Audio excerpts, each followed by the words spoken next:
Hi people, pada kesempatan ini kita akan membahas tentang produk-produk apa aja yang aku gunakan setelah aku lepas dari krim dokter yang krim jerawat itu.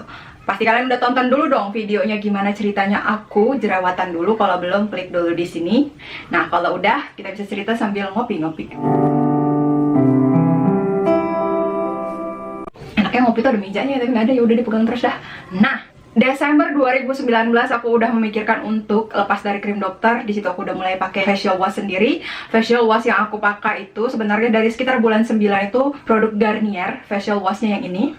Aku pakai selang-seling dengan facial washnya dokter. Tapi setelah bulan 12, aku itu hanya menggunakan facial wash itu ditambah lagi dengan facial wash tambahan. Karena setelah pakai facial wash yang ini, mungkin karena obat jerawatnya itu buat kulit kering, jadinya aku merasa kulit kering banget. Nah, aku research di YouTube apa aja facial wash yang disaranin untuk kulit berjerawat, dan si legenda Cetaphil masuk dalam daftar tersebut. Dan aku pakai Cetaphil yang ini. Ketika aku pakai Cetaphil yang ini, murni pakai Cetaphil saja, itu aku ada bintik-bintik merah sekitar 1-2 mm warna kemerahan, nggak ada nanahnya, dan muka aku berasa nggak terlalu bersih. Jadi aku berpikir this is not right, so aku tambahkan Garnier dulu. Jadi Garnier untuk membersihkan di awal cuci muka, kemudian pakai Cetaphil yang ini. Nah, itu manfaatnya Garnier untuk membersihkan kotoran-kotoran, Cetaphil untuk menetralkan, ya bisa juga melembabkan wajah yang udah terlalu kering. Kemudian setelah itu untuk krim siangnya, ketika aku lepas dari krim dokter itu kan awalnya dipakai tipis-tipis dulu, kemudian jaraknya dijarangkan sampai akhirnya lepas. Itu aku menggunakan penggantinya, kembali lagi research di YouTube, yaitu produk lotion Hada Labo yang ini. Nah, katanya sih sebenarnya lotion ini adalah toner, jadi fungsinya itu dipakai sebelum moisturizer. Tapi Hada Labo yang ini aku rasa itu udah lembab banget, ngelembapin muka. Nah, pernah suatu kali aku pakai itu, kok bisa juga jerawat ya, bisa timbul jerawat kalau dipakai berlebihan gitu. Jadi karena dia saking lembabnya, makanya nggak usah terlalu tebal banget. Padahal dia tuh bentuknya kan cair, jadi kadang-kadang makanya yang pakai aja ke muka. Kemudian kalau kalian kayak aku kulitnya kombinasi, kalian bisa lebih banyak di daerah-daerah yang kering, karena kan yang kering itu di daerah jidat kiri kanan sini. Di sini berminyak, di sini berminyak, di sini kering. Jadi di sini dibanyakin. Nah, di sini berminyak juga di daerah pelipis. Nah, di situ dikurangin pemakaian pelembabnya. Aku nggak pakai sunscreen karena mengingat kata-kata dokter bahwa sunscreen bisa memicu jerawat. Jadi aku nggak pakai sunscreen. Sebelumnya jangan lupa untuk subscribe, like, komen, dan share video ini. Setelah itu aku memakai produk-produk itu, jerawat masih hilang timbul karena aku pernah pakai produk Agnes. Jadi aku beli lagi krim itu karena kan yang aku punya itu adalah facial wash dan moisturizernya Hada Labo itu, yang harusnya toner tapi aku jadikan moisturizer karena menurut aku udah cukup lembab. Nah, aku pikir kalau untuk perawatan jerawatnya gimana. Nah, aku pakai deh produk Agnes yang ini, yang ditotol ketika lagi ada jerawat. Masalahnya pakai yang ini, kalau dipakai terlalu berlebihan, ternyata jadinya hitam banget. Jadi itu yang membuat hiperpigmentasi di bekas jerawat aku. Jadi kadang-kadang aku makanya cuma 1 hari atau 2 hari, kemudian gak dipakai.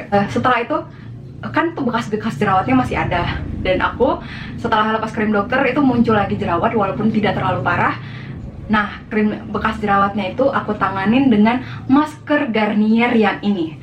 This is still my favorite karena sampai sekarang itu aku masih pakai, apalagi kalau aku lagi fokus mau menghilangkan bekas jerawat, aku pakai Garnier ini. Ini adalah kesukaan aku. Aku bisa makainya seminggu sekali. Tapi sebenarnya tuh seminggu bisa 2 atau 3 kali karena ketika aku udah pakai face masknya, itu kan masih ada sisa cairan serumnya. Nah, itu sisa cairannya itu aku simpan di kulkas ke dalam bungkusnya. Kemudian 2 hari atau 3 hari lagi tuh aku pakai lagi, yang diaplikasikan ke wajah seperti itu, nggak pakai masknya lagi. Karena aku suka banget dengan produk ini, pikir mungkin kalau aku pakai serum Garnier itu akan sangat membantu. Aku belilah serum Garnier. Ternyata kalau pakai serum itu juga itu bisa menimbulkan jerawat. Jadi aku harus pakainya benar-benar tipis-tipis, dan ketika kulitku lagi keadaannya aman. Sekitar bulan 6 aku berpikir bahwa masalahku sekarang ini bukan jerawat lagi yang utama. Masalah utamanya itu adalah bekas jerawat. Jadi bulan 6 itu karena aku hanya sesekali bisa menggunakan masker Garnier, dan serum Garniernya juga aku gunakan sesekali karena tidak terlalu cocok, maka ada tawaran dari sepupu aku, dia kasih serum Royal Jelly-nya Jafra, dan aku pakai itu sekitar bulan 7 atau bulan 6 akhir, aku juga lupa. Nah, waktu aku pakai itu mukanya langsung berasa cerah. Jadi kayak mukanya tuh ya ini yang aku inginkan, terus berasa cerah. Lalu 2 atau 3 hari setelah pemakaian muncul jerawat baru. Jadi aku memutuskan this is berbahaya lagi. Jadi mungkin efeknya sama kayak serumnya Garnier. yang kalau dipakai satu kali bisa cerah, tapi kalau dipakai berlanjutan nanti pasti jerawatan. Jadi akhirnya aku hati-hati memakai itu. Lalu karena produk Hada Labo ini udah cocok banget di aku, dan aku pikir produknya itu to the point, simple, dan nggak ada yang kayak neko-neko gitu, aku milih bagaimana kalau aku pakai lotion Hada Labo yang memutihkan, yang ini. Nah itu pengganti toner aku yang lama, karena Hada Labo yang lama itu udah 2 botol habis. Bayangin 2 botol itu lama habisnya sampai beberapa bulan karena penggunaannya sedikit aja yang digunakan. Kemudian aku pakai itu, ternyata harus dipakai tipis-tipis karena dia ada zat pemutihnya, dan mungkin pemutihnya itu kalau nggak salah namanya alpha arbutin. Nah itu kan sejenis turunan hidroquinon begitu, jadi kalau kena matahari dia sensitif kulitnya, jadi kadang-kadang kulit aku memerah. Nah di bulan 8 itu aku tidak terlalu menyadari itu ya, karena aku tuh cuma pakai lotion ataupun toner dari Hada Labo, aku pikir udah saatnya menambahkan moisturizer. Lalu aku beli moisturizer Hada Labo yang ini. Dan dengan bodohnya aku tidak baca, karena aku so pintar, aku pakai selama 2 minggu siang dan malam, dan itu ternyata adalah night cream. So stupid. Ini bisa jadi pelajaran untuk kita, untuk walaupun kita udah sok tahu, ada baiknya kita baca juga kemasannya. Nah jadi aku akhirnya menyadari kenapa di bulan 9 itu wajah aku mulai kok memerah begitu ya. Ternyata karena aku pakai night creamnya di siang hari. Aku akhirnya memakai night creamnya itu di bulan 9 dengan benar. Nah, untuk bekas jerawatnya, aku menemukan rekomendasi bagus dari Daddy Lifestyle, itu ada YouTube-nya. Dia bilang kalau untuk menghilangkan bekas jerawat atau noda-noda hitam, itu bagusnya pakai oleh yang ini. Serum oleh yang ini aku pakai dari bulan 9 awal atau bulan 8 awal, dan aku tuh ngerasakan memang produknya bagus dan itu cepat menghilangkan bekas jerawatnya. Cuman dia udah saranin juga pakainya 2 hari berturut-turut, kemudian diberhentikan 1 hari. Pokoknya jangan dipakai terus-menerus. Waktu aku pakai terus-menerus, aku sadar masalahnya tuh wajahnya jadi sedikit memerah kalau dipakai terus-menerus. Jadi aku pakai sesuai dengan rekomendasi dia, dan I really love it untuk menghilangkan bekas jerawat.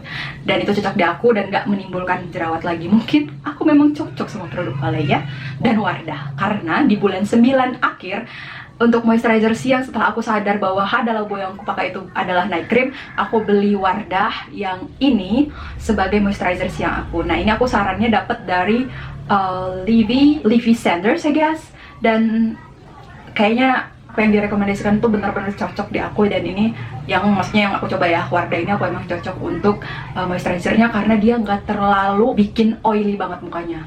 Terus karena itu aku juga memberhentikan Hada Labo yang ini karena aku pikir muka aku memerah gara-gara ini. Dan aku tuh udah nemu moisturizer untuk siang dan moisturizer untuk malam dari Hada Labo. Jadi lotion ini udah sekitar 2 atau 3 minggu tidak pernah aku pakai. Aku pakai eye cream. Eye cream itu aku udah pernah pakai dulu karena aku tahu bahwa kantong mata aku tuh bermasalah, hitam dan kelihatan kusam dan kelihatan capek. Tapi susah banget ketemu eye cream yang murah. Bulan 7 atau bulan 8 teman aku Yarnita, dia kasih saranin Oriflame lagi diskon eye creamnya sekitar 75% diskonnya, jadi cuman bayar berapa gitu. Dan aku langsung beli, 2 minggu kemudian ada diskon lagi, aku beli lagi walaupun jenisnya lain. Dan aku pakai yang ini dan yang ini dari Oriflame. Aku sebenarnya lebih suka yang ini karena dia kayak langsung bikin ketat, aku juga gak ngerti kenapa. Tapi belakangan aku tuh pakainya yang ini karena aku tuh sayang banget sama yang ini. Jadi aku nanti pakai kalau ada certain occasion aja deh, baru aku pakai yang ini gitu. Jadi itu adalah produk-produk yang aku pakai setelah lepas dari krim dokter. Oh iya, aku hampir lupa aja bilang bahwa aku itu males banget pakai 2 steps facial cleansing. Itu dari setahun yang lalu tuh aku nggak pernah, tapi belakangan aku harus nurut karena aku ngerasain efeknya banget bahwa 2 step facial cleansing itu sangat berguna kalau kita pakai makeup. Nah untuk facial cleansingnya aku pakai olive oil. Jadi begitu makeupan aku pakai olive oil, baru aku lap pakai tisu basah. Nanti aku kasih tunjuk sama kalian gimana caranya, dan semoga bermanfaat. Thank you.